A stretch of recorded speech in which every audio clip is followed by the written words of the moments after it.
Thank you, Pastor White, board member of the Collective Empowerment Group, our treasurer, and in so many ways, such a benefit and an assistance to me as president. I want to say welcome to Ms. Juanica Fisher, Council Member District 2, who's here with us today. Thank you so much for joining us and being with us today as we have this conversation I'm very excited to have. So I'm going to ask our panelists, you can bring your bacon if you want to, but come on up and join us here on the lectern, because we're going to go ahead and begin this conversation and have some dialogue here.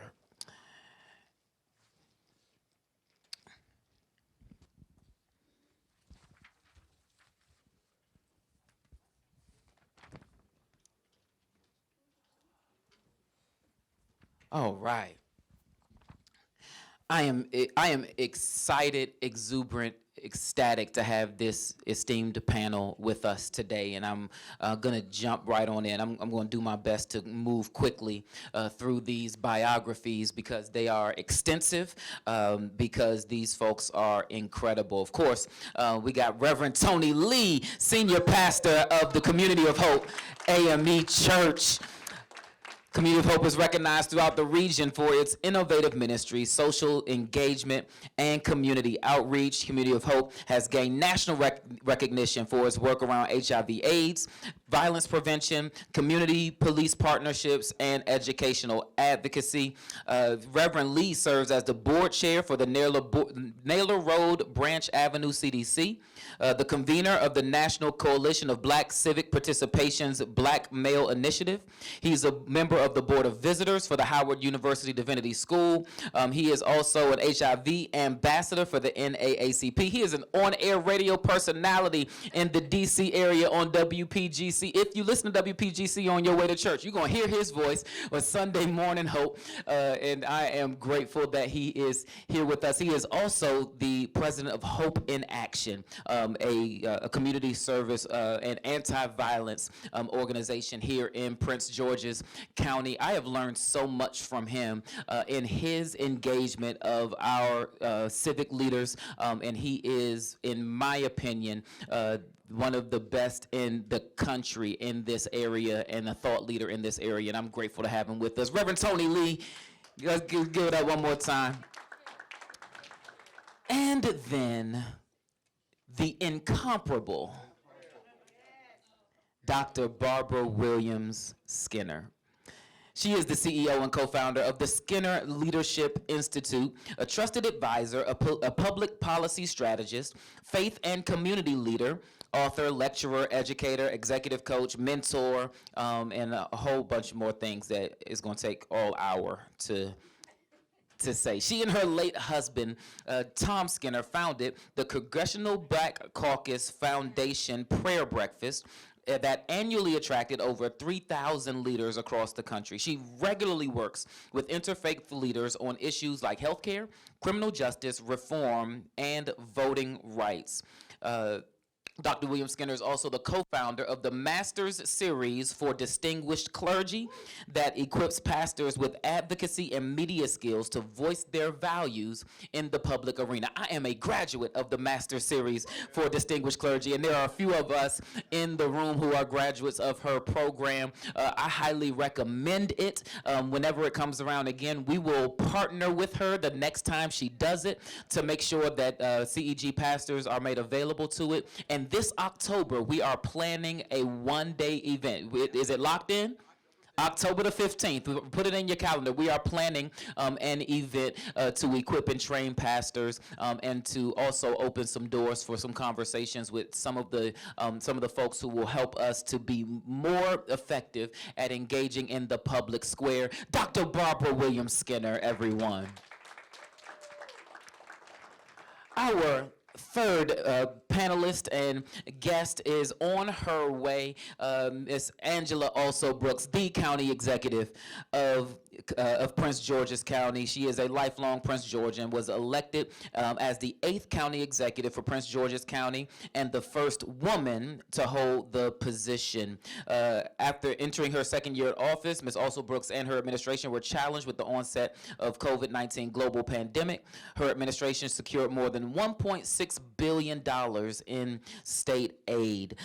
In 2010, she was elected to serve as the county state's attorney, becoming the youngest and first woman to be elected to the office in Prince George's County. Under her leadership, prosecution rates rose across the board and remained steady during her tenure. She is a member of the First Baptist Church of Glenarden.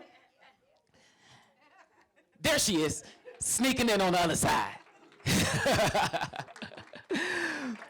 And Delta Sigma Theta sorority. She resides in Upper Marlboro, Maryland with her daughter, Alex. Can we give it up for our wonderful county executive, Miss Angela Alsobrooks.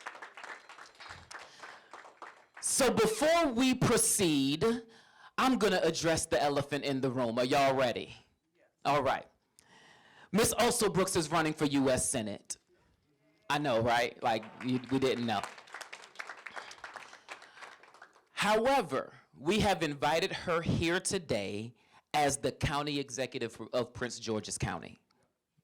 Okay? There will be no questions from me or from y'all about her U.S. Senate run. Okay? We have, by the way, invited Ms. Alsobrooks and Mr. Trone for a candidate forum and awaiting confirmation from both candidates. Hopefully we can have that conversation at a later date. But the conversation of today is effectively engaging our elected officials. And the reason why Ms. Alsobrooks is here is because I can say this: she has been exceptional at engaging the faith community, keeping the temperature of the faith community, inviting the faith community and the faith leaders into conversations that affect our community. And she is a tone setter in that manner. And so that's why she's here today. And I hope that our conversation together will be an effective one that will equip you and I as faith leaders and as business leaders in this arena, especially this year, because this year being an election year, there's a lot of amazing things happening, a lot of craziness going on, and I want us to be well equipped. Do y'all want to be equipped for this? Y'all want to know what to do when all the politicians call y'all to come to y'all church on Sunday? Let's begin. I want to ask all three of you, if you don't mind, on this first question. How do faith leaders best build meaningful and lasting relationships with elected officials? I want to start with you, Dr. Lee, if you don't mind sharing with us how you've done it and what are some strategies. Is it on? Let's see. 1, 2. Okay, it's on now. So, Dr. Manning, first, thank you for bringing us together. Thank you for your work here at the Collective Empowerment Group, and we're just grateful and excited about your leadership. Couple of things I would say as you're navigating and kind of shaping relationships with political figures is, one, I think it's important for pastors to be both prophetic and priestly. To be both prophetic and priestly in developing relationship. I did not say politicians. There's a difference. Politicians are politicians. Faith leaders are prophetic and priestly. Your power is when you play to who you are and not try to be who they are. If you're trying to navigate all of the politics, you miss your power and you miss your value to them. But your value to them is, one, to be pastoral, to be prayerful with them, be letting them know, hey, I'm praying for you. This is a heavy load you have to carry. We're here for you.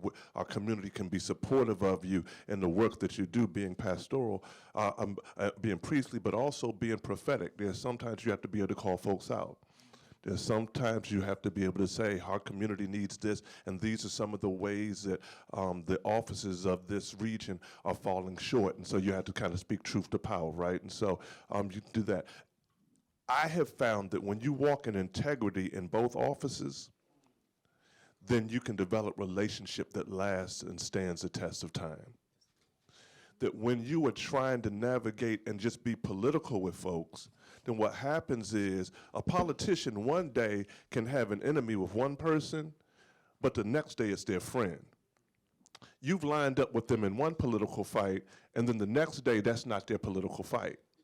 But you've played yourself because you've been because you've been trying to work the politics instead of just being the prophetic and the priestly. Amen. And so for me, that's what it is. The second thing is just being consistent in relationship, just being relational. I'm blessed. Our county exec is here, but my first time working with her wasn't as county exec. First time working with her was the state's attorney. As state's attorney, we did work together around domestic violence. We did work around partnerships around gun violence stuff. And so what we've watched is that as we've grown pastorally, she's grown politically. And so we've shaped relationship that's been able to stand the test of time because we have had integrity with each other. It doesn't mean we've agreed on every single thing all through the years, but it does mean we've been able to have relationship in the work and have a consistency in the work that has allowed us then to be able to do the work over to the time. And so that would be my piece when you talk about relationship building. It's play to our strength, and our strength is that we have something that they need, God. And so you need to be the man or the woman of God in the politician's life. Yes, thank you so much for the opportunity to be here with two people I admire, and you, Dr. Manning. I'm going to put it in the context of the word. In Psalms 11, it says, when the foundations of law and order that's in the society have collapsed, what should the righteous do? And then it says, the Lord is in his holy temple. He's sovereign over all the earth. That's the role of the prophetic and priestly leader, knowing that God is sovereign over the White House, the state's house, the governor's house, the mayor's house, everybody's house, and you're representing God to them.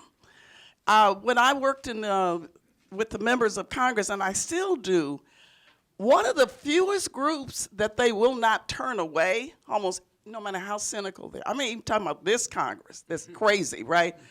They will see clergy. I can go get a meeting with the Speaker of the House right now. Okay. Now, I'm smart enough to take a Mississippi clergy with me, because that's where he's from, okay, or Louisiana. But Reverend Lee is so right. We're not like everybody else.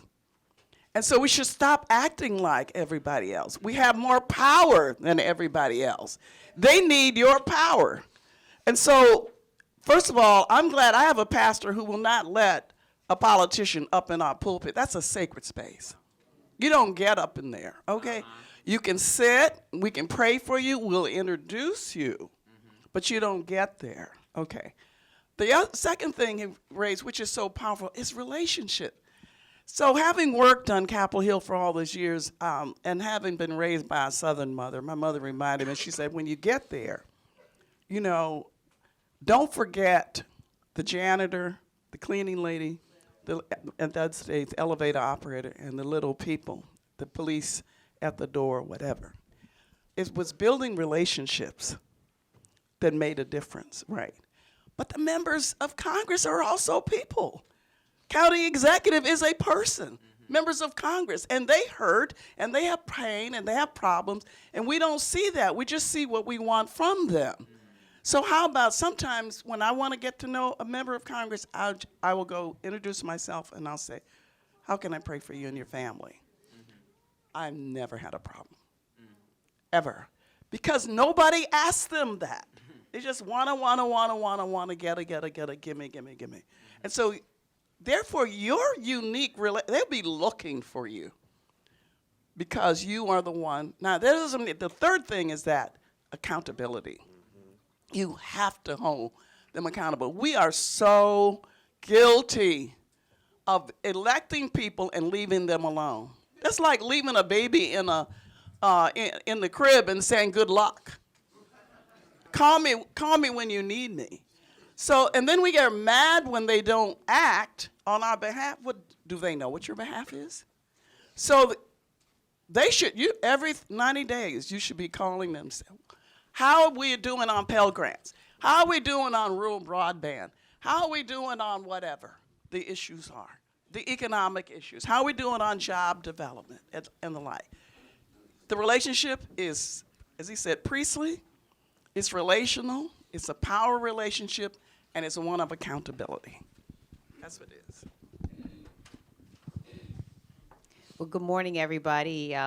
First of all, I wanted to say so much. I am honored to be on this panel with Dr. Skinner and my really good friend. So Pastor Lee said that we just started, we'd say a few years ago. He was our youth pastor at Ebenezer AME Church when I was there. So we have known each other for many, many years. And then Dr. Manning. And you know what, I think I want to just say, first of all, thank you so much to the Collective Empowerment Group. This question allows me to answer by saying, if you want to know a model for the best way for electeds to work with our faith community, I think this is it. We have seen examples again, and again of the ways that we work together to empower our communities. You know, we all have a role to play, and we have relied so heavily, especially in Prince George's County, where I have said on many occasions, quite truthfully, that in my opinion, Prince George's County is the spiritual capital of the state of Maryland. And that is not by accident. It is that everything that happens in Prince George's County revolves so heavily around the efforts of our faith community. This is a deeply spiritual community, and that has been so beneficial to those of us who have been in an elective service that we have the opportunity to partner with our faith leaders who have helped us in many, many respects. Everything from domestic violence is one issue that we have been in this room together, operating trainings to be able to really help and assist the families who we knew would come to you first. There was a time where we were in a courtroom, and there was a woman there who had been very severely injured, and she was considering whether or not she even wanted to proceed with the case against the person who had injured her, and she said, I need to first speak with my pastor before I go forward. And that gave me the idea, well, I need to go talk to her pastor too, to make sure that we are working with her relationally on both ends. But that was important for me to hear, that so many people first come to the faith community before they come to any of the rest of us. And so it is critical that we have relationships with each of you. And we have done that through domestic violence training. We've done that by supporting our families. And I have to tell you, this gives me a great opportunity to say we need you even more than ever today. For those who do not know, of the 11 homicides that we have had in Prince George's County so far this year, 6 of them have been domestic in nature. That's important for us to know. And when we talk about domestic, these are not just intimate partners. Many of you heard, and I mean, it's just unbelievable what we heard even yesterday, that an 11-year-old girl is in her home where she should have been safe and is killed by her stepfather. Her mother was shot, she was killed, and all in front of her classmate who had spent the night at her house, another 10-year-old girl who was there to witness this. So domestic violence hasn't gone anywhere, and what we know is as a result of COVID, it's gotten worse than we've ever seen it. And so we need you more than ever, because we react on the government side, but the healing that has to happen spiritually, emotionally, and otherwise happens very much in our faith communities. We know how well our community is doing or how poorly it's doing based on how our kids are performing. How our kids are faring says everything we ever need to know about the health of our communities. And so when our children are in crisis, we know that our communities are in crisis. And so this is a time where we need you, but we have come to you. We've been able to rely on you on so many occasions. Everything we've done, from expungement fairs that we've done with our faith communities, gun buybacks, we've done programming for our youth. But these are times where we need you more than ever. Now, I did ask our chief of police before I came in whether there was anything he wanted me to communicate to this group about the ways. I know that one of the questions had to do with how, especially given the spike in crime and other things, how we believe we can work better with the faith community. And what he said I thought was very profound. he said he thought, in his estimation, the one thing that would be helpful was to say to the faith community that it was very helpful for us to stop operating independently.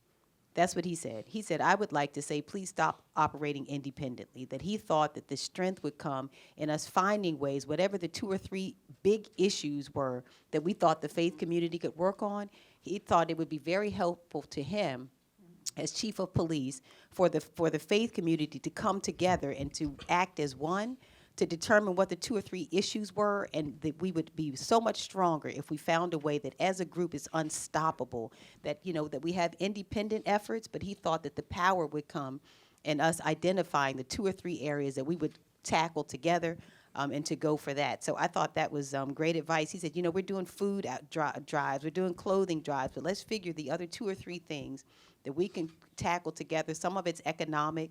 We know some of it has to do with housing. There are various issues that we think we can work on together, and that was his advice. So anyway, I just want to say thank you to this group, but to also say to you, we have so much to do. I'll end with this one. There's an African proverb that says, a child who does not feel the embrace of its village will burn it down to feel its warmth. And for so many who have been asking, what on earth is happening with our children? Kids who do not feel the warmth of its village will burn it down to feel its warmth. There is something amiss in our village, if we're honest about it, and I don't think anyone has more power than the faith community to help us to heal the things that are happening in the hearts and minds of our kids and their families. Thank you so much. Dr. Williams Skinner, you touched on this. I want to ask you, Reverend Lee, with what happens in our churches during election season, what's your play? I got my play from John Jenkins. I want you, you run the same play, I think. But what's your play when your assistant, when your admin gets the letter that someone who's running for office is coming on Sunday? How do you engage Sunday engagement with our civic leaders during election season versus outside of election season? So I got my play from Granger Browning, and so at Ebenezer, and so it's a very similar play that elected officials, people seeking office during election season, they can come by, we can wave, we can pray for them, and those kinds of pieces. But it's not that they're going to kind of come up and take that moment. But the other thing that I got from Granger Browning, Dr. Granger Browning, Dr. Joanne Browning, was that we attempt to do things to shape relationship with political figures outside of election season. And so, a good example, when The Color Purple came out, we did a whole, we got a couple of theaters for The Color Purple, and we did a previewing of The Color Purple a couple of weeks before it came out. But we invited a little bit of every elected. And so we had about 10 electeds sitting in the movies with the folks. No, they didn't get up and speak or anything. We acknowledged their presence, but it was important for our congregations to be in relationship with elected officials outside of any of those kinds of pieces. So our congregation could sit and talk with them, could sit and hang with them, eat popcorn with them, and watch The Color Purple together, because it was important to shape this relationship, this dynamic. Also, though, it was helpful because electeds count. I don't mean they count as in they count, they do count, but they count. They sit in your congregation, they count. Right? And so when we got 2 movie theaters full of black folks out to see The Color Purple, the electeds are sitting there like, and you can feel and you can touch folks and you can see folks and you can see the energy of folks. They're like, oh, hold on, we need to pay attention to this congregation because these are my constituents. When they're saying, hey, I'm in your district, hey, I'm in your district. And so I think that that's important. So in the election season, that's really probably the time we see electeds the least. Honestly, we probably see them the least during election season, but we interact with them the most outside of election season. That's so good. Dr. William Skinner, you mentioned it briefly. I just want you to, if you got more to add to that, give you a sec. Yeah, I think that the issue for everything is relationship. There's nothing more powerful than a relationship. And sadly, we're at a time with, we got 3 devices and we got our iPad has an iPad. You know, we don't even have time outside of maybe the church setting to know one another. But I'll tell you this, I worked on Capitol Hill before all of the craziness, and you could just walk up to an office, right? But after I was away for many, many years, and I tried to go back, there are guards at the door, you can't get in. And I left, I was going to go see a member of Congress, and I didn't have my driver's license. And we need to be in the meeting, and there was going to be a hearing, we were going to be part of it. And I need to be there, and I couldn't go back home. I went to the door, and the guard there says, "Dr. Skinner, hey," you know, it's like, that's what, because we would speak, we knew his daughter's name, we knew his daughter went to college, went to Howard, whatever. That's what matters. And I think that some of us have to find non-agenda time to connect with people and find out, like I do scriptures to members of Congress, probably about 50 every day. I don't ask them for anything. I'm just sending them, right? Democrats and Republicans, right? If I ever need anything, I will get it. But I don't have to do that. So I think we need to think about, I mean, the pastors are is busier than anybody, right? You all are so busy and so in demand. I get it. But with members of Congress and state and local elected officials, imagine if you just said, do a coffee, and it's not election time. Yeah. I cannot tell you how far that'll go when a kid gets in trouble. Or like she's saying with the police, having them come by when nobody got shot. I'm in Ward 7, and we are connecting on some regular basis, like our meeting is tomorrow with our police captain, right? When there's nothing wrong, to find out what is going on, okay? Because there's been a rash of carjackings of elders by the kids who are burning the village down. So I think it's taking the time. We don't need anybody to find out who's in charge of what you do need and how do I get to know them. And saying you're bishop of something and head of something is irrelevant. If they don't know you, they need to know you. It's please jump in. May I just give one story? I have to give one John K. Jenkins story, if you don't mind. And everybody knows he is my pastor, and Lord knows I love me some John K. Jenkins and Trina Jenkins. Now, when I joined the church, and then when I was running for office in 2010, I came to him and made the mistake of saying, you know, I'd love to come meet with you. I'd like to talk with you. I'm thinking of running for office. He said, I don't do that. I said, okay. He said, no, I don't do those kind of meetings. And if you would like to know me, then you come up here to the altar on Sundays, right after our service, and we can get to know each other like that. I said, oh, okay. Would you believe I came for 3 years to the altar? Came with my daughter after church. I came up, I would just, say hello, I enjoyed the service, or, whatever it was. I did exactly as he said. For 3 years, I came up to that altar after church. And then one day I got a call in my office, and they said, Pastor Jenkins said he'd love for you and your team to come down and meet with him, and he has been the single best support. I cannot tell you how incredible. And it's about what you mentioned, the relationship. And it is important to have a relationship. And so building it that way, we brought our whole team. He supported every effort we have done as state's attorney, as county executive. But to have he's modeled humility in so many ways for some. That is, as far as I'm concerned, he's one of the single best leaders I have ever known. And that humility, and he, even in that moment, said to me, essentially without saying it, if you are humble enough to come up to this altar and meet with me this way, then maybe we can get to know each other. And I think that's important for elected people to understand. First of all, I don't do politics in church. If you come to church, you come in there to worship. And if you're not coming to worship, you ought not come. But the relationships really are important. And I just wanted to give that quick John K. Jenkins story. He said, I don't do that. Come down here every Sunday, and we get to know each other like that. If I could add to that story, because I think it's so important to note this as well, Ms. Alsobrooks. That's his process for everybody. I worked in his office. Barbara's worked in his office. People, I need to get a meeting with Pastor Jenkins. Pastor Jenkins is available every Sunday, after every service, And he'll sit there until the line is done. If you want to meet with him right there. He had the same process for the regular worshiper that he had for the elected official. And I think that's super important, and it hits our question directly. It's, okay, what do I do when the politician calls and says, me and my whole team are coming to church on Sunday?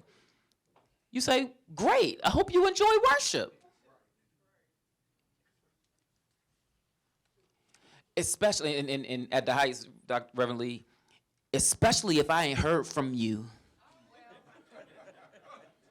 until election season. Oh, that's the best way to make me mad. Nah, we do enough in the community. You could have been here. And if you're in our district, we've invited you to our block parties, to Sneaker Fest, to gas station takeover. We told you about it. We gave you opportunities to partner with us. If we ain't hear from you then, but now it's election season and you want to come up and say hello? Yes. I ain't mad. I'm just saying. But I think, but again, that speaks to what Reverend Lee was saying earlier. Don't forget who you are. Here's how you said it to me in a private conversation. I probably shouldn't say this. He said, Bobby, are you the cupbearer or are you the prophet? He said, do they expect you to speak life and speak power to them, or do they expect you to go get the water? This is what you said to me in a private conversation. I probably shouldn't have said it publicly. But understanding who we are, I think is super important. The reason why they want to come to your church is because they, as you said, Reverend Lee, they're counting. These are votes. Your people are your people. Your people are your parishioners to you. At the end of the day, they're votes to the elected officials. And let's not play like it's not, right? Not to say that they don't care. It's to say they care about getting elected. and so it's important for us to understand it can be both, and two things can be true. I want to come back to Ms. Alsobrooks, because you did mention the rash of violence that's happening in our communities and public safety issues. And so I want to give you an opportunity to kind of speak to it. What steps is the county taking to ensure and improve the security and welfare of residents? But also, as importantly, how can faith communities help contribute to these efforts? I want to encourage you guys, if you have questions, to let us know, because as Ms. Alsobrooks answers this question, we want to make sure that you have an opportunity to dialogue with our panel. So first of all, just level setting, everyone here has been able to watch, unfortunately, the escalating violence that we've seen across our communities. You've been able to also notice that we, for example, arrested in the last couple of years more youth, in other words, between 12 and 17, for armed carjackings than any other population. And we saw those numbers escalating at levels that have really revealed to us a depravity that is really, really concerning. Now, what we've done as a county is to invest very heavily in our children. At school system level, you should know, for example, that 62% of every dollar we spend in the county goes to school system first. 62% of our entire budget, before we do anything else in the county, goes directly to the school system. We do another 20% to public safety, which means we only have 18% left to do everything else we need, pave roads, everything. So we have invested heavily in our kids. Mental health care, we opened the new mental health and addictions care facility for the first time in the county's history. We have noticed that the population that needs that more than ever are our youth. So we just recently received another $7 million grant, but the beds that we had to expand in the behavioral health center are for kids.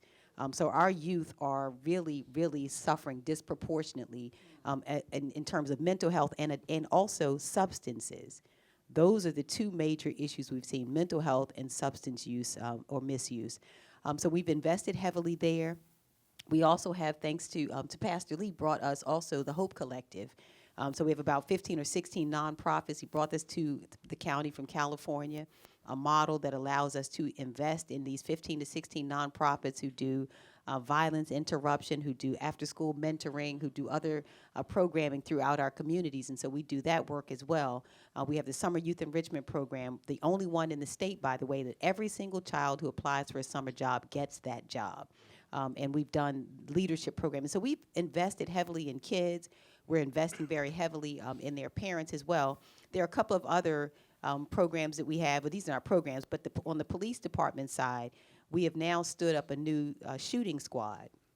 So we have a new gun crime unit. The chief has learned that we had about eight units that all dealt with various gun crimes. And from his perspective, they didn't communicate with each other well enough. And so he now has put those 8 units in one location. They work along with ATF and many of our other federal partners. So they're communicating seamlessly about gun crimes, about suspects, about the ways to investigate the cases. And so we are really honing our investigative tools and resources there. We also have, in conjunction with the state, a new Thrive program focused on juveniles. Again, the governor, in concert with Governor Moore, who has put a certain amount of grant funding available for us to now drill down once again in terms of juvenile crime wraparound services for about 25 youth, very comprehensive, deep investment in children who have been identified. And then also he mentioned a centralized group to focus on missing youth. We have a really alarming number of missing youth who are, in particular, young African-American girls. Are the group that we find that have been missing without anybody investigating. So we now have a whole unit for that as well. So on the people side, we are investing in families and investing in their children. And we're also, from the police department side, really honing our investigative skills. We have a really excellent department where investigations are concerned. Just want to brag really quickly and tell you, if you look around the region, we have, during any given moment, between a 70+% and 80% closure rate on homicides. This is absolutely unheard of. In most jurisdictions, maybe it's 40%. We have a close to 80% closure rate. So crimes are committed. We're arresting the people, investigating and arresting quickly, but we have to also make sure that the rest of the system, the courts and such, as we saw, I'm sorry to say this last thing, the courts, the guy who killed that baby in her home was someone who had just been arrested about a week ago, somewhere for kidnapping with a gun, and he was released, although everyone advocated that he should be retained and detained. He was released, went back over there with that young girl, again, shot this baby in front of her 10-year-old classmate, shot the mama as well. And so the court systems and the rest of it has to do its part too, but we are making the arrest. Are there any questions in the room before I move on? You please jump in. Please jump in. And I wanted to add or just talk to the violence because of the kind of perspective we work in. And I want to thank the county exec. So when the new chief came into town, his third day in town, he came by and sat with us in Suitland community and talked about what are some of the things we need to be doing in this community. And we talked to him about, hey, we have to stop being so reactive. We need a proactive model, et cetera, et cetera. Talked about some of the models we had seen nationally, et cetera. And he said, well, Reverend Lee, I know some of those models. If you put something together, we'd like to look at it. We put together a model. There's a model out of Oakland that has seen extreme success.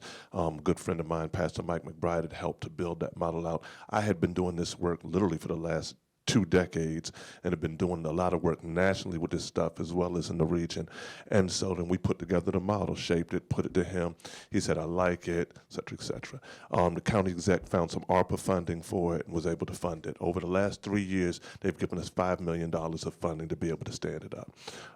In it, we have violence interrupters, which are focusing. It's not enough money to do the whole county, but we looked at 3 of the major hot spots in the region, and so that was Forest Creek, that was Suitland, and that was Marlow Heights area.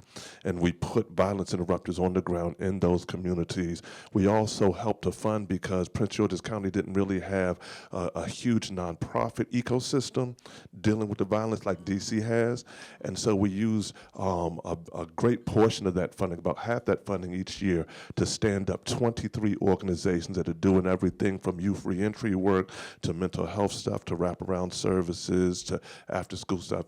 The hardcore focus in those areas in the county on those areas, as well as a task force. I'm sharing that because there are two things I want to make sure that we know. One, I want to make sure that we know that our county, the relationship stuff played out because we had done so much work with the county exec as she was state's attorney.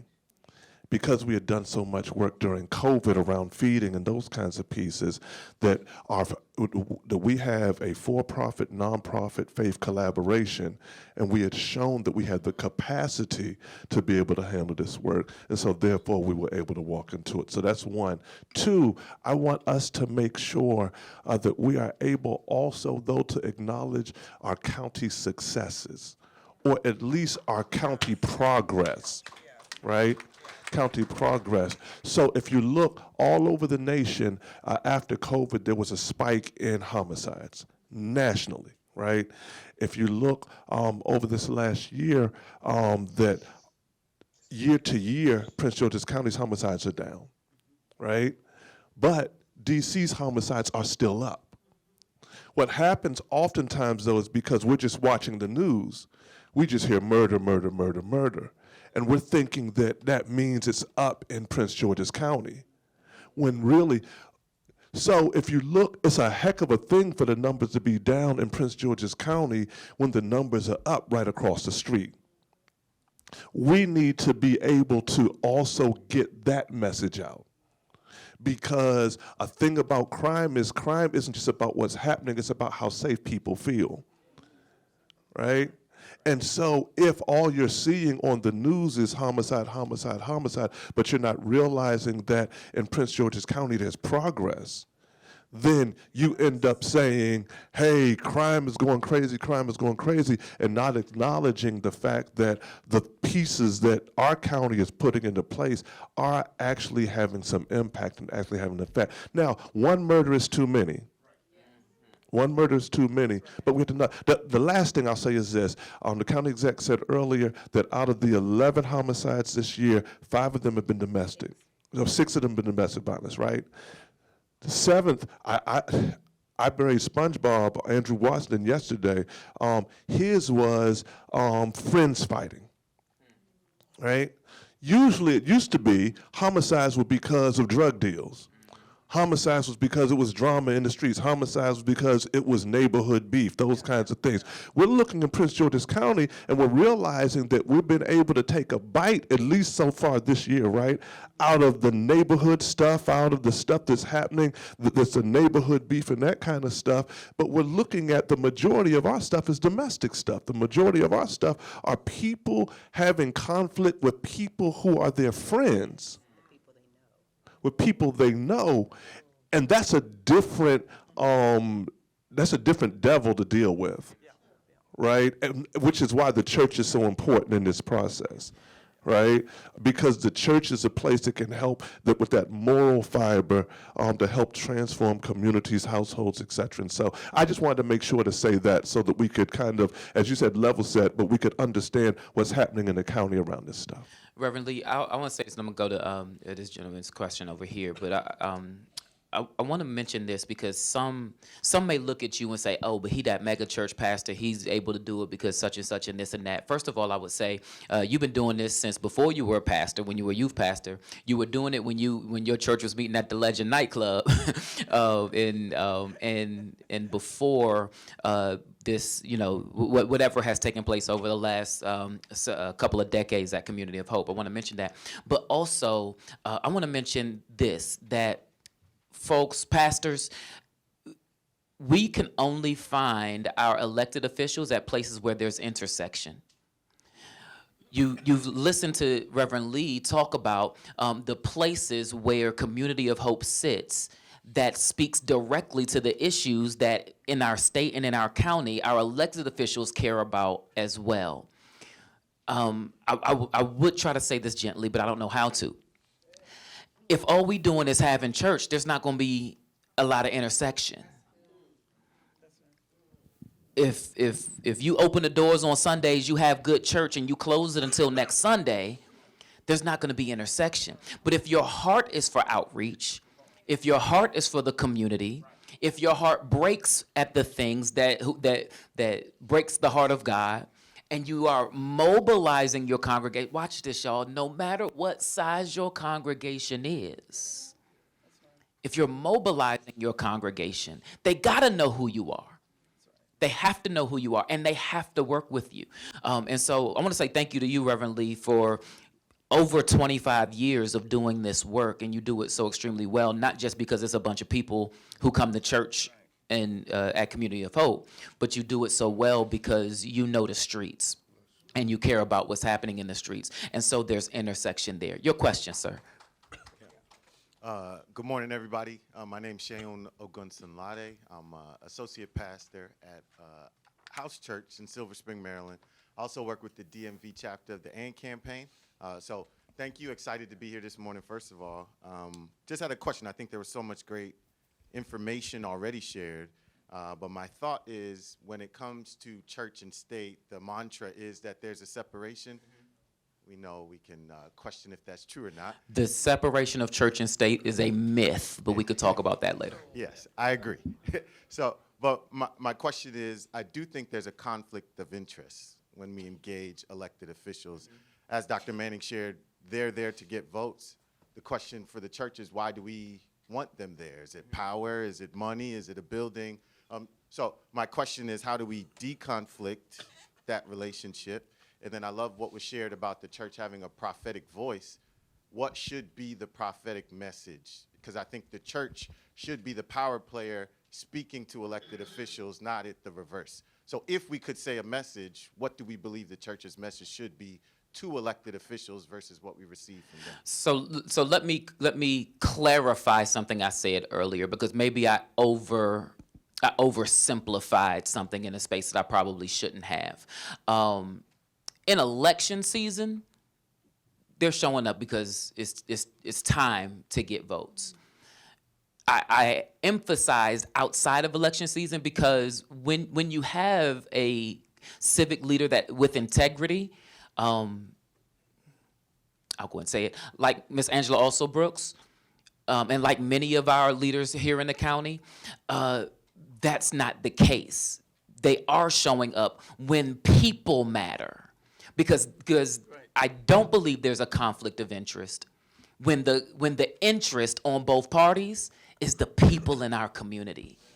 And we have enough elected officials who their interest is the people in our communities. And if that be the case, there is no conflict because the interests are united. I'll begin there, but I'm gonna pass the ball to Dr. Skinner to take the rest of that question. There really is no conflict because God is God over the heavens and the earth. And if you just look at Nehemiah, Daniel, so many others, they were involved, right, on behalf of the Lord God Almighty. And their job was to say what thus says the Lord about how you're dealing with the vulnerable, how are you dealing with conflict, how are you dealing with the way people are treated, how are you bribing?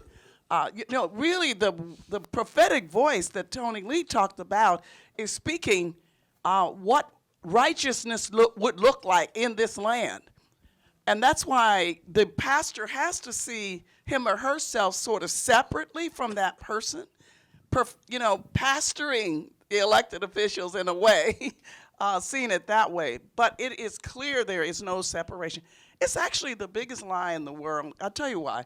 Because all the white churches are doing it. Hello? So white pastors are doing it. And IRS, right now, if you go online to turnoutsunday.com to our toolkit, there is a do's and don'ts of IRS. The only thing pastors cannot do is in their own name, in the name of the church, the official name, endorse someone. But you, Pastor Jenkins, so many others, Tony Lee, Bobby Manning, hosts, candidate for him, you should be. You should be finding out right now what the issues are. You should be preparing your people for voting. You should have a voting committee right now. You should be dealing with the mental health of our people about this election and whether we'll have a country after November if the wrong person gets elected. But it's a bold-faced lie to make pastors even think that they shouldn't be connected. Their voice must always be. The county executive just told us the power of PG County is in the faith community. So if you withdraw, that power withdraws. No, what thus said the Lord is what should be said to the elected official from the mouth of the prophet. If I could say this real quickly, so my church is called Community of Hope, right? And Scripture talks about how faith is the substance of things hoped for, the evidence of things not seen. And one of the things that we talk about is that if hope is an ingredient in faith, if I can snatch your hope, I can impact your faith. Yes. Right? And often what we realize in our framework of dealing with this stuff is that we're preaching and teaching for a faithful people, but then we're sending them out into hopeless situations. That's right. Right? And so, but the hopeless situations are systemic and systematic and institutional. And the reality is that they are shaped and framed often by the public policies of government that impact what the situations our people live in, right? And so a good example, a budget, a county budget, a federal budget is a moral document because it literally is talking about who matters and who will get the resources. And I can preach all day long to my young people about you can be the greatest, but if I'm sending them to the worst schools in the nation, because those schools are not getting the budget allocation they need to get, then I am setting them up because I am not making sure that they are the seed I'm planting, I'm sending them then to an infertile soil to be able to help cultivate that seed. And so for us, the work we do is to be able to have impact institutionally so that there can be the atmosphere to assist in the faith building we're trying to do in the world. Could I just add this, that on Capitol Hill, and I'm sure it's the same here at the local level, there are hearings all the time. People come in to give their opinions about crime and about justice, about schools or whatever. And unfortunately, what I am seeing is that pastors are not coming when they're not even, the policy is not shaped yet. They're thinking about it. I'm saying you have stories about, you have more stories. You're burying people every day. You know the family stories. That's what needs to be going in the public policy about water quality and all those issues. We should not disconnect ourselves as people on the earth from any issue. So my suggestion would be that hopefully in October you will come to our training, because we have pastors there who are going and they are testifying. I'm sure you've been helped by hearing from pastors on those issues. I wish you would speak to that, because that is so important. Involve yourselves in shaping policies. So I agree with everything that's been said, and most especially the true impact that pastors in the faith community have on the lives of the people that we all serve. It is my perspective as a leader that we are all serving the kingdom of God, and that we have various positions in that kingdom, but the end goal is for us to not only serve the people, but to also glorify God through the work that we do. And we do that work together in various ways. So hearing from pastors who, as I was trying to describe, have the closest connection to the people I desire to serve is really important. And so it is a relationship whereby, and I think both Dr. Skinner and Pastor Lee have spoken to it, it's very important for us to make sure that when our loved ones come out of service, we're able to, in the communities where they live, give them the things that they need in order to have successful lives: affordable housing, health care, education. These are all things that also really create the kinds of environments that allow people to have successful lives. And then we rely on the faith community to gird up people spiritually, to give them the hope that they need and the faith that they need. But it all works together as far as I'm concerned. And I think it's important also, if I just might say so, to have people in office who are people of faith. And so the interest I have, and I have made it very clear, I don't go to people's churches trying to do politics. I am there worshiping, trying to work out my soul's salvation. And in the process, I believe that God gives me what I need to deliver the things that people need in our communities. But I come in here to be fed. I worry Pastor Jenkins to death. I really do. And some people might find it also Maybe it's, I come to him before I make major decisions at times. I've come to meet with him to try to get wisdom, to ask for his counsel and prayer, to help me. And they have been decisions that some of them have, a lot of them have been decisions that, are important. So I just think the relationship is really an important decision. And let me be clear for all of the cynics in the world who will hear me say that. I'm a mother. I'm the daughter of two parents. I come to my pastor not to ask him what I should do with my budget. Let me just be clear for all the crazy cynics who are going to read this and put it somewhere. Not that, but come to him for life advice, to advise me about the ways that I can be a better mother, the ways that I can be a better woman and better daughter to my parents. These are the things that First Lady Jenkins and Pastor Jenkins are there to help give wisdom around and make me a stronger leader also. Excellent. I see a hand over here, and I want to make sure I get to that hand. And I'm going to do my best. I know we pushing on time, y'all. I'm going to do my best to work back over to the other questions and then finish out. Hi, my name is Sinitra Miles. I'm a member of Abundant Life Christian Ministries with Reverend Brockington, and I also work with Calvin Brockington at Business Services. I'm part of a nonprofit, and we help at-risk youth. And a lot of things that I see in PG County, even when we are sponsoring children to try to go to programs and different things like that, the youth that we encounter with our bullying seminars and things like that they go through in the school system, there's nothing in the school systems that are in place to help curve and bridge the gap. And I hear you all talking about with the pastors, but as a mother, as a parent, and somebody just in the community, involving myself with a lot of children constantly, there's not a lot of help that I've seen. So I hear the grants that are out there and different things like that, but when they're not available all the time to either smaller nonprofits, smaller churches, the little people in the community, it's not trickling down.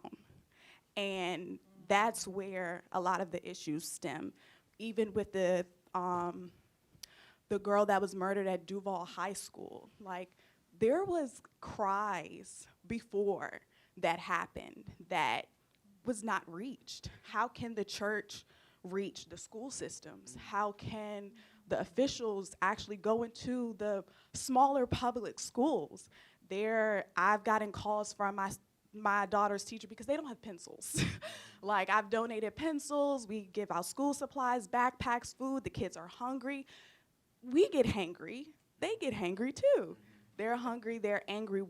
Where's the help there? I hear all this money going around, but I'm not seeing it in the local school systems. Well, I just like to, I think the faith community, I can just tell you from my experience as county executive, oh my gosh, they have just done so much. For example, and I know this is true for so many of the churches. I've worked with Pastor Macklin. I've worked with Dr. Manning. I've worked with so many of the churches here who literally, for example, provide backpacks and other things to provide for the kids to be prepared to go back to school. But it's not just that. They have also served, I've been side by side with them when they've come with us to help us paint schools, to clean up classrooms. And so they've been doing that work as well. I've had cases where we've had families who, we had a very serious tragedy. A mother was shot. She was pregnant and had to deliver a baby early. The church showed up with the bassinet and all of the other materials we needed to even take the babies home. So the food, when it came to food insecurity, we discovered that there were so many who couldn't eat. There are any number of churches, even in this room, who set up the efforts that are ongoing, even after COVID, and they continue to serve the meals to our families. They have clothing closets. They're serving seniors. So it's just been my experience, and I know that, that sometimes it's hard for people to know where to get the resources, and maybe we ought to do a better job of communicating where the resources are so that people can identify them. And you know what? And all of us can do more. you know, I mean, at the end of the day, I hope to do more. I think all of us can do more, but I can certainly tell you that the church has been a safety net for Prince George's County in so many ways. They just continue to reach out, and First Baptist even tithes. 10% of everything the church collects here, they give so much. They actually have a memorandum of understanding with local schools, and they have partnerships with the schools and provide financially and otherwise. And they're not alone. There are many other churches that do. So I just want to say, not so much in defense of the faith community, but just to say I have witnessed the goodness of the faith community. And again, we can all do more. We really can, but no one does it alone. It's like we all have a role to play. The faith community has a role to play, government, and then our communities have a role to play as well, all of us. But I think as far as I can just tell you from my experience as executive, I've really been able to rely on the faith community to help us in our efforts. And I would say this, if you would allow me, I would say this. I hear your pain. And oftentimes, even from our vantage point of being able to attempt to do something, it can feel like Jesus facing the multitude and saying we have so many coming, and how are we going to find enough for all of these to eat? There seems to be so much need and so little resources. I think that is a challenge. I think it's a challenge, even if you look budgetarily, I think it's a challenge. Right? I think it's a challenge if you look budgetarily at the difference in DC's budget and Prince George's County's budget, right? I think that it's a challenge even if you look at when the county exec was talking a bit earlier, when she talked about this portion of the budget goes to education, this portion of the budget goes to county safety, and it's like 18% left of the budget to go to the rest of the stuff, right? And so I think that that brings a challenge for us, especially as we're navigating kind of DC. I think the other part of the challenge, though, that we're really feeling in this season is the suburbanization of poverty. As DC has done such a work of hypergentrification and hyperdisplacement, what we have watched is over the last 15 to 20 years, double-digit increases in poverty in every suburb of DC, right? So there's much more need in suburbs that weren't really built to deal with poverty, structurally, right? So structurally, whether it's infrastructure, whether it's transportation, whether it's jobs. The third thing, though, is our challenge in this region is that our nonprofit infrastructure is not like DC's.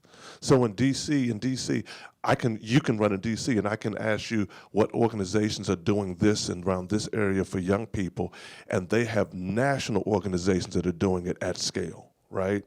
And we don't have that necessarily here, right? And so I think that, and so I hear and acknowledge your pain around that it just seems to be a lot of areas that we're not able to have as robust a response as we would want to have it.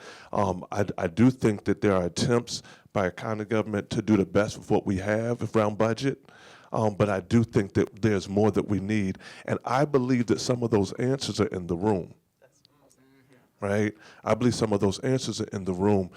So say for us, what we did was the work we did, and I appreciate you calling us mega, but I don't think the stats would say we're mega. But I appreciate You're it. mega in my heart, big bro. So in our prayers to be mega in impact. Amen, somebody. It's about mega ministry. Amen. But I didn't want anybody to get it twisted and be like, oh yeah, they that mega church is doing that, and that's why they doing all this stuff, right? No, we're a church that's, decent sized church, praise the Lord, but we just trying to do the work, right?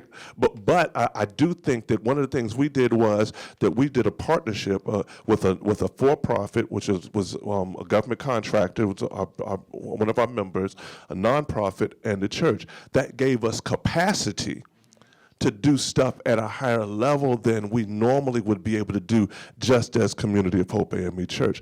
I believe that in this room there are the relationships, there are the possible collaborations for us to start building out. That is why, so say when we got the funding from the county exec, right? We got the first $1 million, we got the second $2 million, we got the $5 million. That out of all that, half of that has gone to help building up organizations with many grants that are the regular on the ground, don't have a whole bunch of organizations, giving them $40,000, $50,000. And so it's 23. So instead of us taking all of it and just trying to do it as Community of Hope, we empowered 23 organizations that are on the ground, that are not the big name organizations, to help them build out their capacity to be able to kind of do that work, right? And so I say that to say, I hear your pain. It's a real pain. It is a real concern. I do believe, though, that the pain that we feel about what we're not able to do allows us to look for the little boy with the fish sandwich. Right? And allows us to look at how do we creatively utilize what's in front of us to try to have an impact in the area where there's so much need. So let me dive in right here because Reverend Lee, you are a brilliant mind and have thought all of these processes all the way through. I want to translate, because I also hear your pain, but I want to translate it not back to you, but to the pastors in this room. Because here's what happened when I became the pastor of First Baptist Church at District Heights. 50 people participated in the vote. I won 40 to 10. When I got there, it was 40 people, okay? Y'all do the math. One of the first things I did, and I tell the story not to be a hero, but to say it can start anywhere. One of the first things I did, that our church sits in between two elementary schools, District Heights Elementary this way, North Forestville Elementary that way. I walked up to the school and I went to meet the principals. And I said, how can we help? Because here's what you said in your question. They can't afford pencils. I don't need a $1 million grant to buy pencils. If I got an outreach budget, guess what I can buy? Pencils. I want to challenge every pastor in this room to just start with the elementary schools in your neighborhood. Your church got to be close to an elementary school somewhere. Walk up to the principal. Now, I ain't gonna tell you which school, but one of them schools took like 6 months to get back to me because they thought I wanted something. And they were waiting for the other shoe to drop. Why is this pastor rolling up on? I'm trying to do some outreach, and I got a $3,000 outreach budget because we're a small church. And we can't take over a gas station with this budget 13 years ago. But guess what we can buy? Pencils. And that's where we started. And so here's what I did. Pastor of a small church, I said, hey, what do you need? They said, we need school supplies, we need uniforms, we need somebody to come and help us during lunchtime. I went and got my fingerprint. Cost me $60 for the whole lifetime. And we started a uniform closet at District Heights Elementary School. And I showed up at lunchtime and ate broccoli with the kids. Or I encouraged them to eat their broccoli because I couldn't eat their broccoli. And they were like, Pastor Bobby, yeah, these kids knew me. They parents ain't never been to my church, but they knew me because they invited me to the school dance and I wobbled with them. Like it really ain't that hard, y'all. I know you got 12 adjutants and 5 armor bearers and you important. It's really not that hard, and it don't take a lot of money. If you got an outreach budget, you can do it. And then people figure out, oh, your church is around. And then the county council persons figure it out. And then the county executives hear about it. And then you can do the other stuff that Reverend Lee's talking about. Somebody's like, I can't do that because I don't have the grant dollars. I don't even know where to begin. Begin with the pencils. Because the grant started at year 15. The grant started at year 15 at Community of Hope. We self-funded. Get your mic. We self-funded everything we did at Community of Hope for the first 15 years. Yeah. Every after-school program, almost everything we did, we self-funded. That we took a special offering to do the work we were doing in schools. And so that gave us the track record of the work that then when we went up for the funding stuff, we were able to get it. But that happened out of 15 years of just trying to do the work. And the Sh- director, may I, Dr. May, Yes. just also point out, the person sitting in front of you is the Director of Strategic Partnerships and Faith-Based Organizations for the county, Barbara Holt-Streeter. So she's the person who. She the one to talk to. Dr. Renee Alston's gonna fuss at me if I don't get to her question, and I don't want to hear that. Go ahead. Good morning, everyone. Now, he knows I'm not going to fuss at him. Too bad. I did have a question. I did want to thank Reverend Lee and also Dr. Skinner for being here today, and also, of course, Madam County Executive. And my question is to you, because I find this issue right at the intersection of revenue and crime. So I'm following this story on WTOP this week where it says the Prince George's County speed cameras, traffic cameras, going to go dark for about 90 days. Now, I'm the first one in here to say, Really? great, they won't take my picture Bruh. and send my picture in the mail with a ticket. Okay, I'm the first one to say that. Now, but my concern is this, a couple things. We go dark for about 90 days or so, maybe longer, maybe less. But my concerns are these. First, we know we've always said the cameras were a safety issue, but we also know they bring great revenue. So my concern is, while we're using a vendor that will be out of the country and they need time to get up to speed, what happens in the meantime? I'm concerned that some of our residents in the county may be profiled, as our officers may have to try to fill in the gap. And then would that put a strain on the police resources that we do have? And I'm just concerned, you know, our people get profiled. And so I want to just put that out there and say, hey, when this has to happen, whatever has to happen, let's be fair to the residents in the county. Thank you. Okay, thank you so much for raising that. I can assure you that that we will not be profiling folks. Now, what I can tell you is if you're driving 100 miles per hour, I don't care who you are, we're going to stop your car. Okay, so let me level set right there. And that's what we have been working against, is people who have been on these roadways, 210 and other roadways, traveling over 100 miles per hour, 110, 120 miles per hour, and we have had more deaths. They're calling that road like the road of death.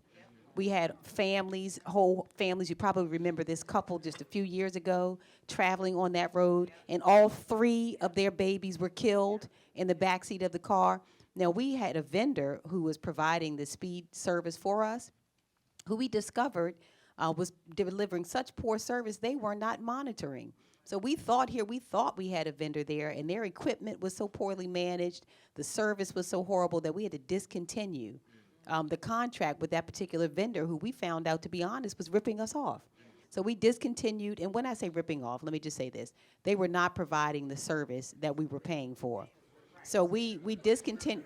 Okay, all right. I didn't want to insinuate that they were doing something intentional, but they were just not providing the service. So we had to discontinue the service. I met with the vendor very recently who we discontinued the service with, and we are working with them now to come up with a plan in the interim. They say they have updated their software and done other things, and they can provide that service until our new vendor gets up to speed. So we are in the process of working out something so that we don't have the dark period. And the revenues, you're right, are very important. I just wanted, it gives me a chance to take 2 quick things that Pastor Lee pointed out. It's always important for people to understand the revenue picture for the county, because Lord knows, you know, in Wegmans and every place else, I'm stopped. The people want to know why we can't afford one thing or another, and we are trying to afford as much as we can. We are operating in about an average yearly about a $4 billion plus budget in Prince George's County, next door to Washington, D.C., whose budget is $19.5 billion. So for the people who keep saying, well, why isn't our water quite as cold as the district's water? Seem their ice is a little colder than our ice. I want you to know that they are operating with a budget that is so much, is significantly larger than ours, which is why we've been so laser focused on growing the economy. The FBI headquarters, what's happening at New Carrollton, the Blue Line Corridor. We need more revenues in Prince George's County. We are really, we're at a $171 million hole just this year. So we're working as hard as we can, and I'll circle back around so you know we can't let any revenues go.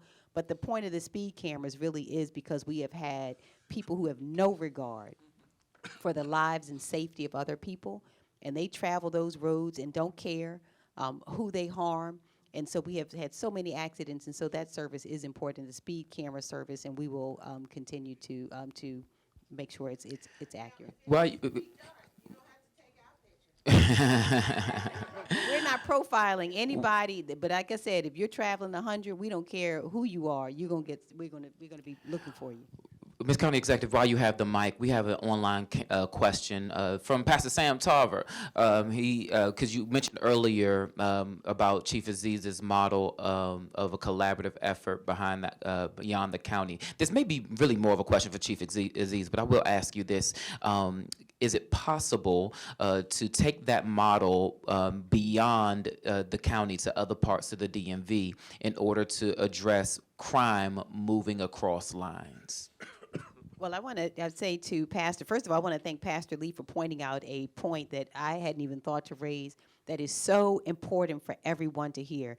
It tells you the strength of our department, which, by the way, is far fewer. We have far fewer police officers in Prince George's County as well. We dealt with about a 300 to 400 person deficit in Prince George's County. We lost so many police officers that we were really trying to fill in. And even in spite of all of that, you saw that the district's numbers, they were up. I can't remember what percentage it was last year in terms of homicides. And at the same time that we're across the street, we were able to somehow protect our borders and have our homicides going down. So we do want to note that. But when he talks about the collaborative effort, we have worked with the district. Mayor Bowser, to me, is a really wonderful leader. I continue to work with her. We've had all kinds of cross-border efforts. One of them was to increase our capability to talk across with the communications. We had a whole to make sure that our radios synced up with each other, that we were able to communicate in real time, our police and the others, because the folks who wanted to commit crime learned at some point that if we didn't talk to each other, they were running across the lines like it was a sport, to run across here or to run back and forth. So we've done that. We are now in each other's roll calls, also making sure that our officers are talking to each other. So we do have collaboration with the district, but I want you to know that our department has really done a job that really went unnoticed and unrecognized. And at the same time, we saw this escalation. I think they reached almost 300 murders in D.C. last year. Wow. And let's see, in Allie, can you tell us, we have with us, do you know how many we had? Probably, we had far fewer than about 120 or so we had to their about 300. So we had far fewer than they did there. Thank you. Also to Pastor Tarver, who, shout out, is a member of the Hope Collective. He is one of those partners in the Hope Collective and doing incredible work with his work. But there are some pieces the faith community is working on that are regional, that are going to be coming forward in about the next month or two. Some regional kind of collaboration to talk about how our churches can engage and have on-ramps to deal with some of the violence and the crime in our community. One last question before we have our panel wrap up. Ms. Valerie Dock. Good morning. My name is Valerie Dock, and I'm the owner of Balanik Enterprises. And we have strategic partners here, and we're on the other side. We're not in the ministry per se. Go yes, to you church. are. Well, we go to church, yes. And I took a lot of notes for my pastor. I don't know if he's going to like them all, but I have a lot of notes. But I wanted to know from the other side, from the business side, what are some of the things that as business owners we can do? Our company we do give backpacks, and we do the things in the community. When COVID started, we worked with Prince George's County Crisis Center, and we make 100 lunches, and we actually still do that today. But we wanted to know what else can we do? I mean, how do we need to come to some of the hearings, or what are some of the things that we can do as the business community? We have employees, so we have constituents. Mm-hmm. So what are the things that we can do? That's a good question.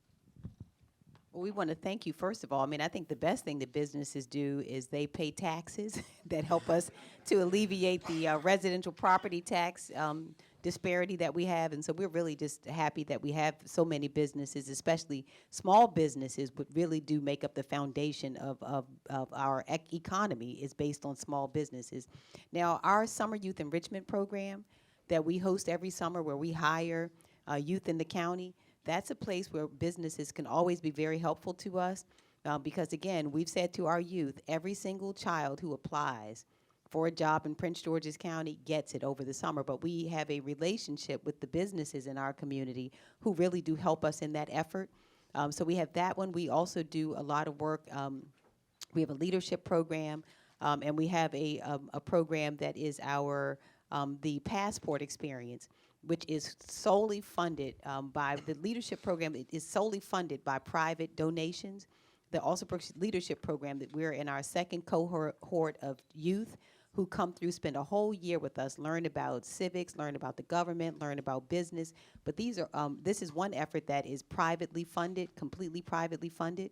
But we also do accept contributions for the Alsobrooks Passport Program, which allows our kids, and this is separate even from the jobs program, to do whitewater rafting, horseback riding. They learn about entrepreneurship, and those are efforts that you can always help to support the programs that we host every summer for our kids. Thank you so much. I got to get to my presidential predecessor, Bishop Macklin. Good morning to everybody. First of all, let me say thank you, Mr. President, and thank you to the panel. And most of all, let me say thank you to everybody in the room.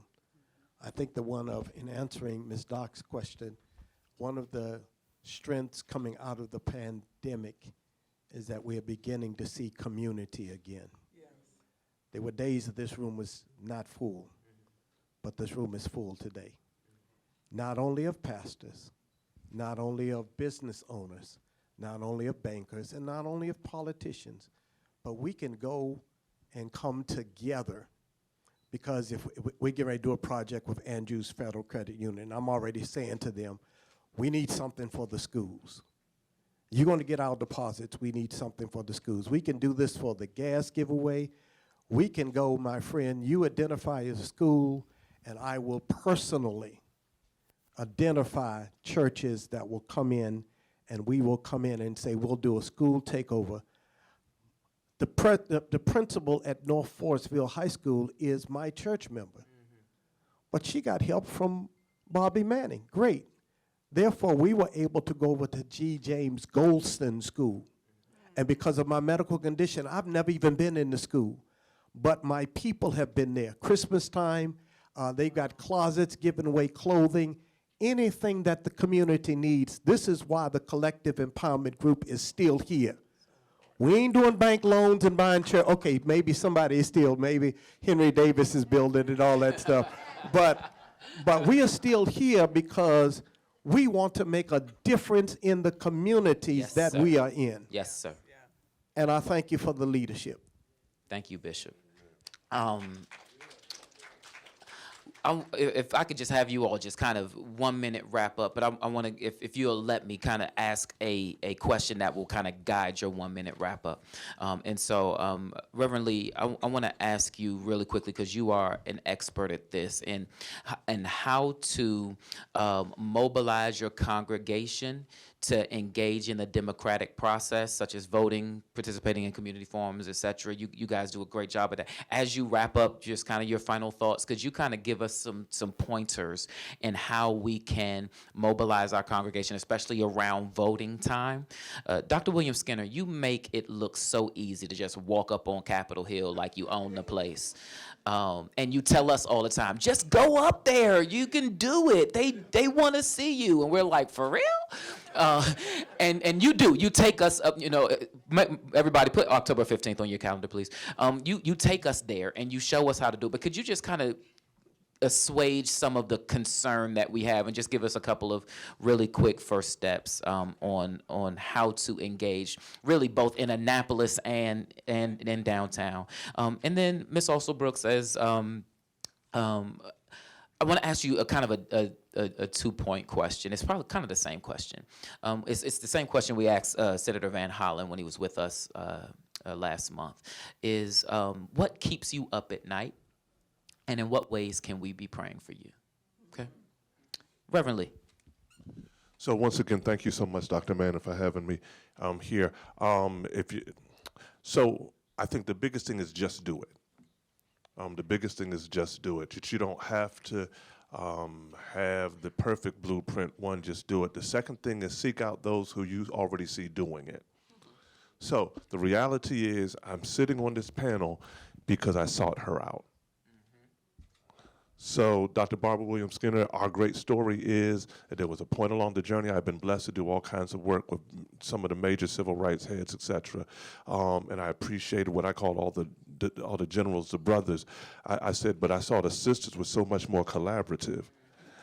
And so Dr. Barbara Williams Skinner, Melanie Campbell, National Coalition, Black Civic Participation, that I went to them and I said, hey, look, I'll sit at your feet and humble myself before you all if you all will teach me how to do what you do.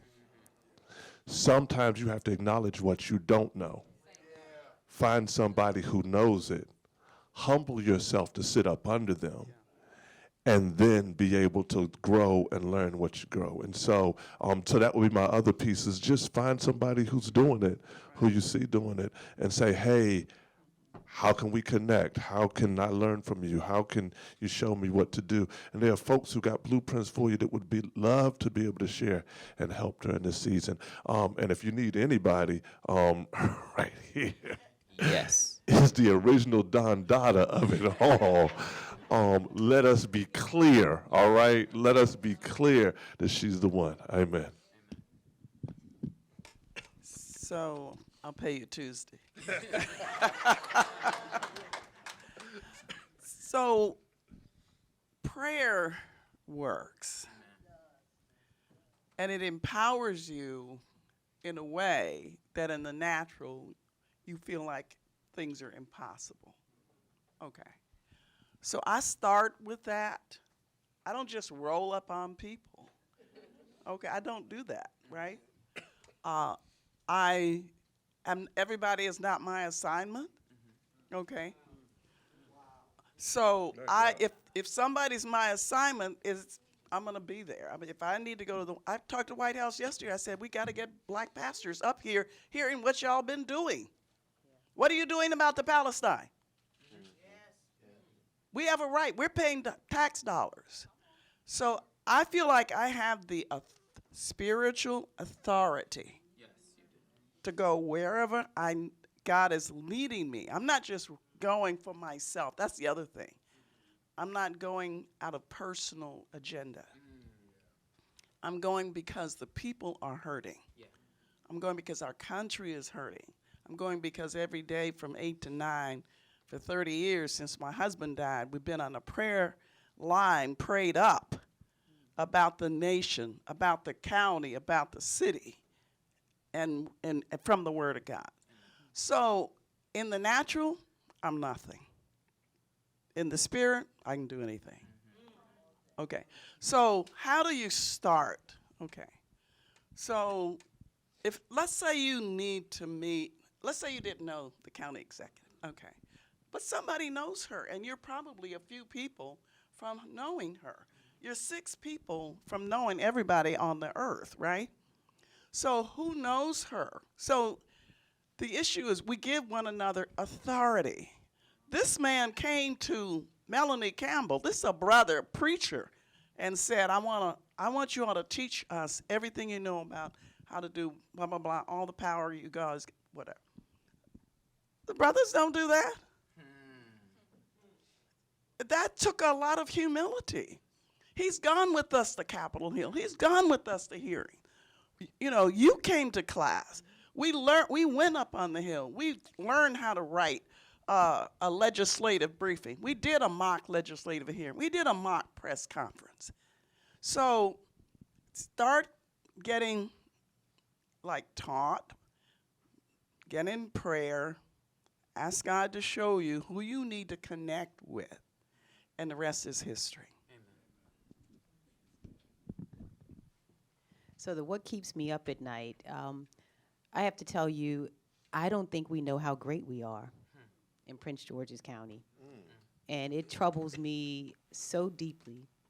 You know, when I think about it, I always just wish, I keep thinking, if we only knew how powerful we are and how great we are. There is no example any place around the country like Prince George's County. That's a fact. That is a fact. And when people talk about our county, the one thing I want them to begin with is to mention, for example, that out of all counties across the United States of America, and there are over 300 of them, Prince George's County is in the top 4% in terms of wealth and income of every county. I'm not saying of African American or minority counties. Prince George's County is in the top 4% of all counties across the United States of America. Across the United States of America. And not only that, in spite of all of our issues, and we have some of the same urban kind of issues that a lot of other places have, we create, for example, year after year over the last at least 6 years, more jobs than any jurisdiction in the state of Maryland. We have so many successes that happen here every single day. We are the only jurisdiction in the state. Nobody else can say that over the last 3 years, even in the middle of COVID, we broke ground on 10 new schools. We opened 6 of them this last fall. We're breaking ground on another 8 this year for 18 schools in a 6-year period. Nobody does that kind of work. And so we have really affordable housing. Some of the issues that are really dogging the rest of the country, we have created or preserved over 5,000 units of affordable housing just since 2020. I mean, we're doing, like, the people here are unbelievable. They're just unbelievable, but we don't know how great we are. So the thing that troubles me is we don't know that, and when other people see that we don't know it, it allows them to come in and divide us, to cause us to really, we have a complex of sorts. It's so easy for people to come in and tell us who we're not.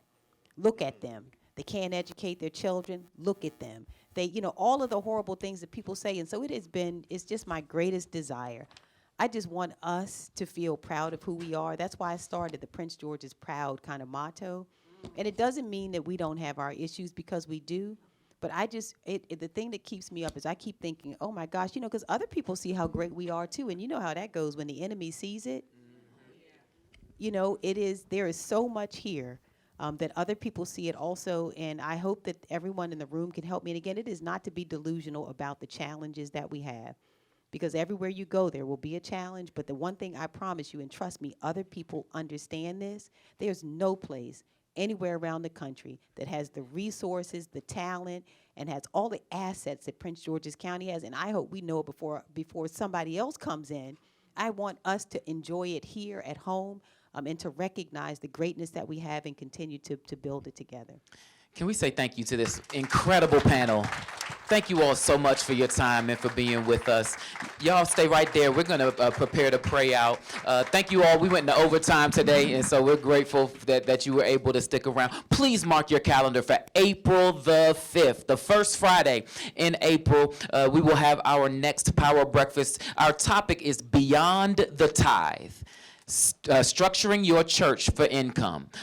We know post-pandemic, money looks different in church, but we want to make sure that we understand that while we continue to receive tithes and offerings and we fund our church the biblical ways, there are also other ways that we can structure our churches for income, finding funding, leveraging your building, and more. And so meet us here with a great panel of folks who will be with us on April the 5th. If your church is here, if you are here representing a church, and your church is not a partner with the Collective Empowerment Group, what's wrong with you? I mean, you can find ways to become, we want to encourage you to not just come in and benefit, but also definitely consider becoming a partner. This is Ms. DeRay Cisco, the Executive Director of the Collective Empowerment Group.